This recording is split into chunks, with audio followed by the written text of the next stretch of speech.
Et l'on commence bien sûr par les pluies diluviennes et les inondations qui ont touché le département du Var. Le bilan est très lourd, 15 morts et une dizaine de personnes portées disparues. En fait, la région s'est retrouvée sous des trombes d'eau. Le phénomène a été extrêmement rapide, spectaculaire. Ce matin sur place, c'est un paysage de désolation.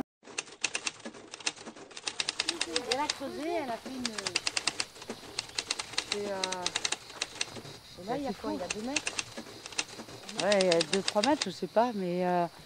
Et là, bon, c'était un terre-plein plat où les scouts venaient poser leur tente. Puis ça, tout ça englouti, parce que les vignes, elles arrivaient jusqu'ici, en fin de compte. Le champ était parfaitement rectangulaire. Donc. Et c'est là où il y en a déjà pour 10 000 €, rien qu'à essayer d'enlever ce qu'il y a dedans. Jamais vu une chose pareille. J'ai vu la Floriaille sortir de son lit de 1 mètre ou 2 à droite ou à gauche, mais on disait oh, c'est terrible, le bout des vignes est un petit peu mouillé, voilà, mais ça s'est fait 2 fois, je me rappelle 2 fois où la Floriaille est sortie d'1 mètre de chaque côté, alors que là c'est... Des petits virages là et elle tournait là doucement et elle faisait même pas 3 mètres de large, hein, on pouvait sauter d'une rive à l'autre à pied sans se mouiller les pieds. Et là, elle est quand même beaucoup plus grande. Et il y a 15 jours, elle faisait 2 à 3 fois ça. Elle a fait 50 mètres de large. Et là, c'était ce qu'était la rivière, c'est-à-dire une petite rivière très romantique qui passait là et qui avait, je sais pas, 1,50 m de large. Et là, la rivière est totalement sortie de son lit pour aller rejoindre un lit différent, peut-être qu'elle avait il y a 2 ou 3 siècles, complètement...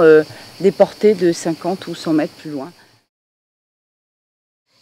J'ai été effondrée et pour moi les vignes c'est très important, je les aime énormément et quand j'ai vu tout ça, je ne savais pas à l'époque qu'il y avait beaucoup de morts et tout et je me suis mise à pleurer parce que c'était vraiment la catastrophe pour moi, c'était tout ce que j'aimais qui disparaissait. Donc l'eau est arrivée comme ça en vague sur le côté. Et montée jusque très très haut, puisqu'on voit qu'elle est montée jusqu'en haut des ceps. Ouais, parce que là, on voit vraiment les grappes. Il faut les réattacher en haut, il faut les refixer comme ça. En fait ici, toute grappe ou toute vigne qui risque d'avoir un problème, les raisins seront sacrifiés et la vigne sera sacrifiée plutôt que d'être mis dans le vin, parce qu'on ne peut pas avoir un problème de quantité et un problème de qualité. Et en fait, voilà, ça demande énormément de temps et d'argent parce que s'il faut payer des gens pour faire pied par pied. Alors, le domaine dans sa totalité fait une centaine d'hectares et il y en a 50 en vigne, dont 40 en production et 10 en travail.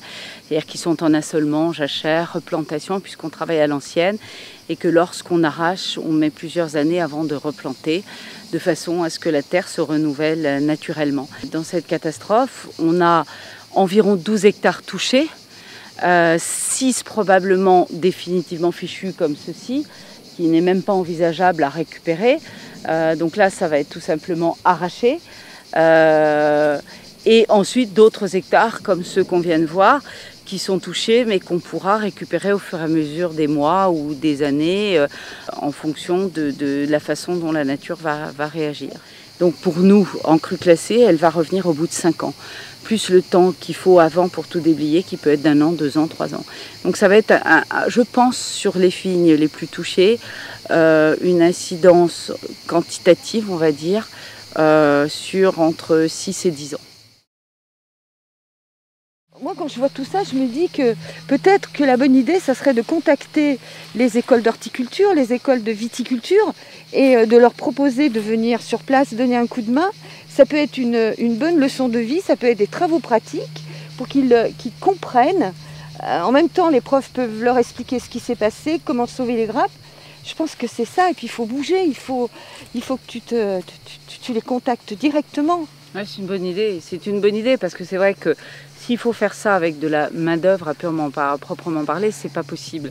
Donc ça ne peut passer que par du bénévolat et évidemment des gens qui sont en train d'étudier l'évolution de la vigne, etc. sont, on l'espère, plus concernés que d'autres.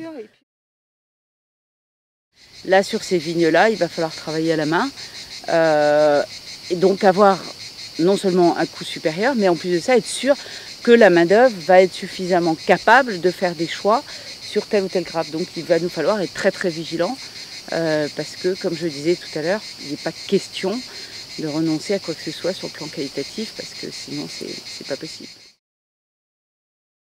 Nous, on a donné la priorité aux vignes parce qu'on ne pouvait pas se permettre d'attendre, ni attendre que des bénévoles viennent, parce que c'est clair que les bénévoles ont été d'abord vers tout ce qui est vie humaine, ce qui est tout à fait logique et normal, et heureusement. Donc on a été obligé d'embaucher 11 personnes, de mettre des moyens importants qui n'étaient pas du tout prévus au budget, bien sûr. Je pense que les aides publiques, j'espère qu'on les verra. Aujourd'hui, je pense que c'est assez difficile parce que, bien entendu, ils se sont beaucoup concentrés sur les maisons, sur les vies humaines, etc., ce qui est logique. Donc l'aide publique a été dans un premier temps là-dessus. Maintenant, le Conseil général a voté un certain nombre de budgets. Pour l'agriculture, je n'ai pas encore vu de chiffres précis sur l'agriculture. Le Conseil régional a dit qu'il donnerait aussi une enveloppe. L'État, le ministre de l'Agriculture est venu. Il y a, paraît-il, des fonds européens. Comment seront-ils utilisés? Seront-ils présents? Pour le moment, on n'en sait absolument rien.